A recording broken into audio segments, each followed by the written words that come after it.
Gagawa na tayo ng separate video para sa Adobe Tactical channel. In-upload ko rin to sa JRA pero may separate video. So, nung nilabas ko yung aking Taurus TX22, sabi ko since may mga accessories tapos may extra magazine, kailangan ko ng pistol case para maprotektahan yung optic. And naghanap lang ako sa Amazon ng 13-inch. Ito 13-inch eh. Para sakto lang sa isang pistol and its accessories. Kaso sa dami ng 13 by 9 by 10, 13 by 10. Sa dami ng spare mag, baka ilipat ko din yung yung TX22. Bakit? Kasi ganito yung setup niya, no? So, meron siyang 4 na spare mags, 4. Tapos yung 3 naka extended base plate. So, 1, 2, 3, 4 plus nandun. Kasya pa ba dito? Kasya pa pala dito yung stock. Isa pang stock na magazine. Kaso yung, may in-order kasi ako extended uli eh. Mas mahaba. Ganito kahaba yata yun. Kaya hindi na po pwede to. Hindi na po pwede. Siguro, yung tisas na lang siguro lalagay ko dito sa case na to. Maganda, meron siyang locking tabs, no? Ito, yan, tab, tsaka dito. Magmamatch dito sa baba. Para talagang, masiseal. You know, for the price I paid, $19.99 to sa Amazon, 1-day delivery. Meron silang open box, $18. 2 days nga lang delivery. So, sabi ko hindi naman ako nagmamadali eh. 18 na lang. O di 18. Pero brand new pa din siya. Siguro yung bumili nito hindi nagustuhan. Sinole. So, bago pa din naman. Lang gas-gas or everything. Tsaka siya, gun pack. Ideal for field orange. Made in the America. No? Made in the US naman siya. Yan.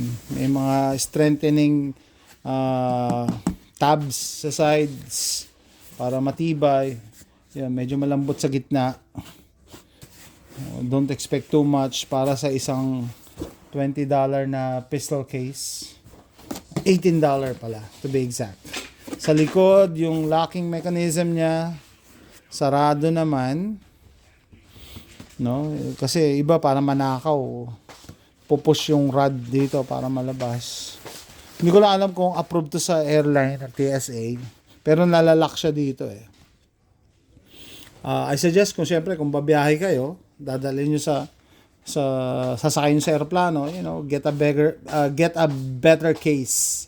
Get a better case na mas lockable. Mas maganda yung nalalak sa harap tsaka sa likod eh. Para talagang hindi mapapakailaman. Anyway, pag na-check-in mo naman yan at na-record nila, I doubt sinong makikialam ng baril mo. Ayaw din nilang makakulong, no?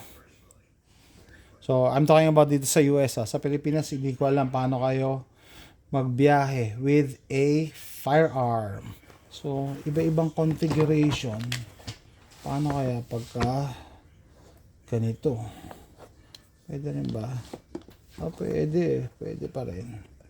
Pwede pa rin yung ganyang configuration. Perfect sa kung wala na akong ibang magazine na parating. May dalawa pa akong magazine na parating pahaba.